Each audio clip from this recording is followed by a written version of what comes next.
Hello, goblins. It's Chris, Eldritch Pipes. Smoking Germain's brown flake.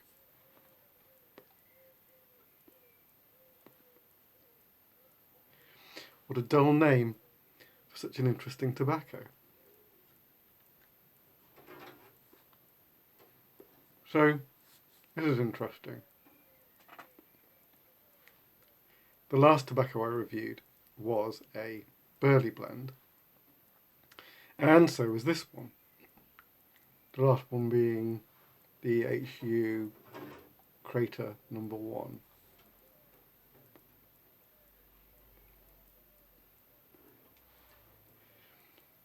And there are some vague similarities, but they're somewhat different.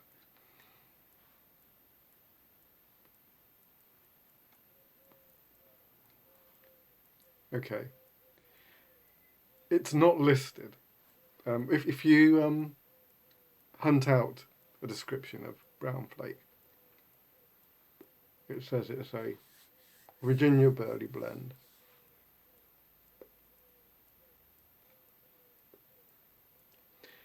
But I swear I can detect just a hint of dark fired.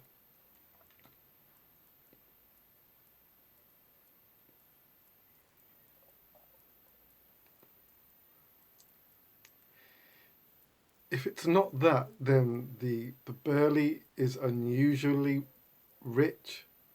I mean, burleys are like an earthy, but this has got like a really nice bit of sweetness to it.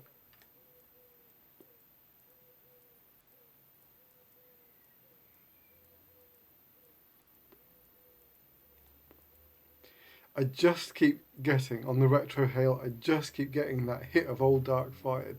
It's really mild, but it's there.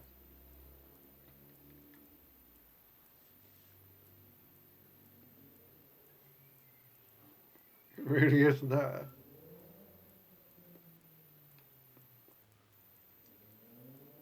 So, I don't know what the deal is there.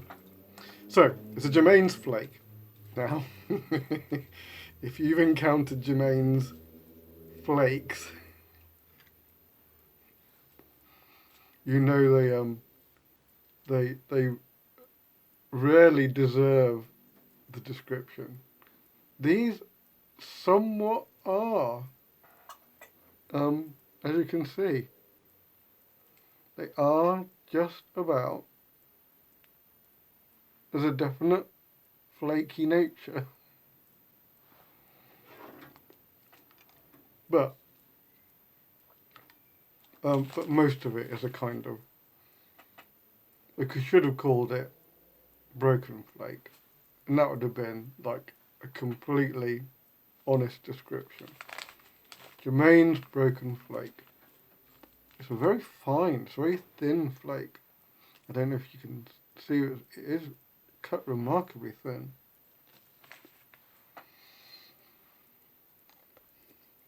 It comes drier than the Crater number 1.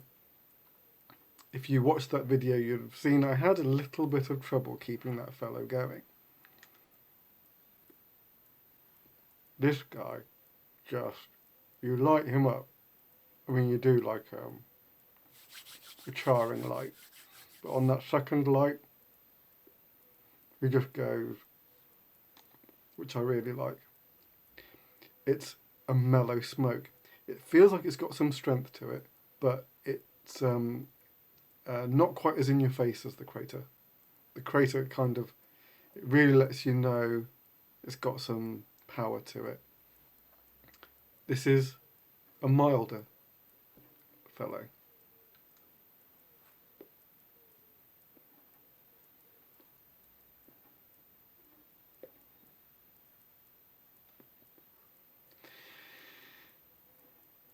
The Virginias are definitely there. They kind of like add an almost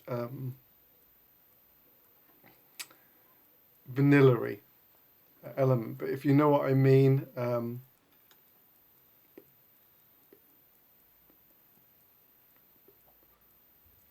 quite a few things in nature have what they call vanillins, which is what vanilla has a lot of. And this like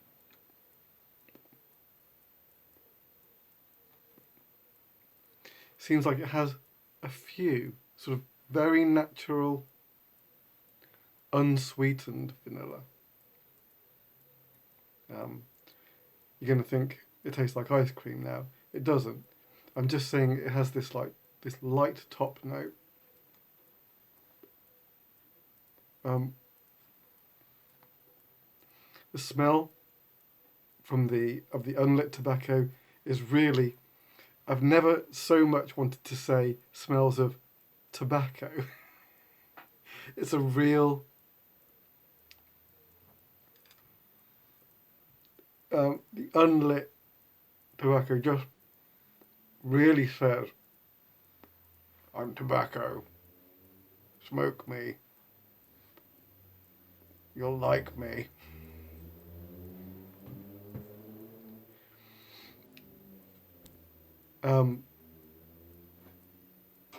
I think, in all honesty, if you were a burley freak looking for your next burley blend, I'm not sure this would be it. It's a bit too vibrant. That kind of that dark fired element, you know, it's there. It's not strong, but it is persistent. I actually think it's really delightful. It reminds me a little bit of, if you've ever smoked some Bruno, and but by about halfway down the bowl in St. Bruno, you've either become so acclimatized to the topping or it's all burnt off, but you're just left with the tobacco. And it's kind of reminiscent of that.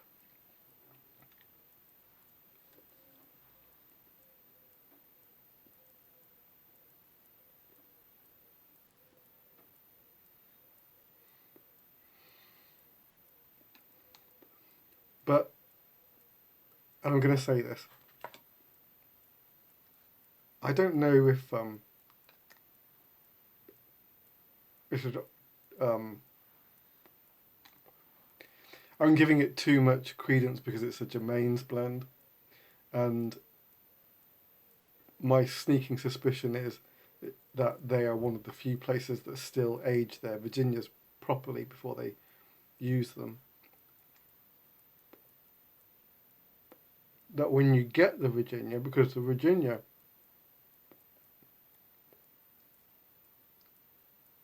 is playing really well with the burley and the dark fired, but it's that bready, toasty, slightly pungent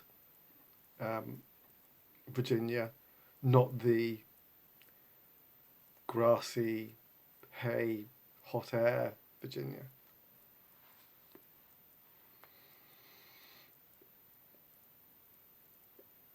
I like it. I suppose another thing it might remind me of is it's like a lighter, rich dark flake, which would make some sense since Germain's do rich dark flake. That's the one flake they do that actually quite often reaches you still as a flake. There you go. I think it's a good one. My other point that I noticed, because I was smoking it quite a lot yesterday, which this is unlike the HU as well, And that may be because maybe there isn't so much burley in this, or I don't know why. But it doesn't seem to get heavier as it goes down the bowl. The Crater 1 starts to get bitter towards the end. I haven't noticed that happen with this one.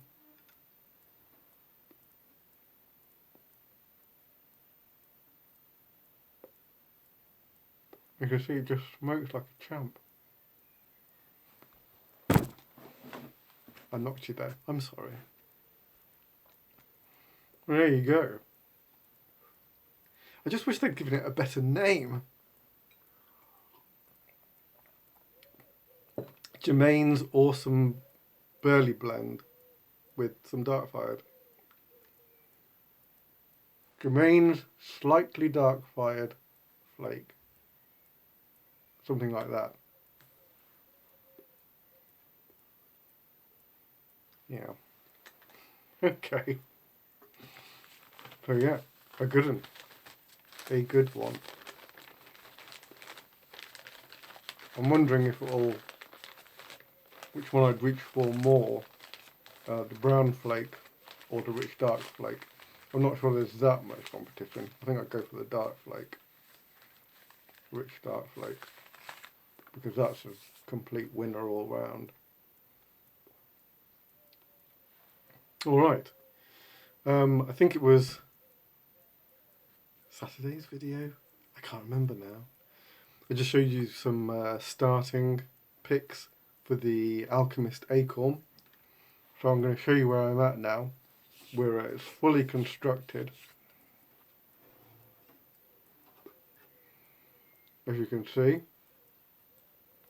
So the pipe obviously goes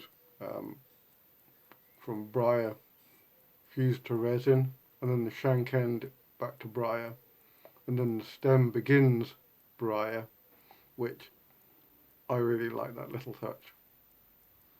And then we go back to resin at the end. Now I don't know if you can tell, I should have brought my little torch. Let me see if I can just grab it.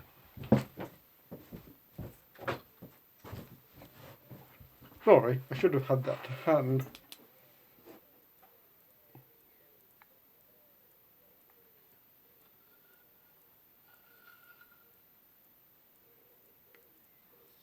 Is that? Maybe that's the way to do it. I just wanted to make the point that it was a translucent green.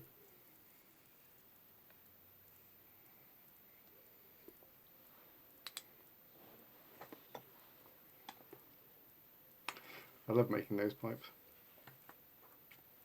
So that's where that is. I think the next time I show you that, that'll probably be done.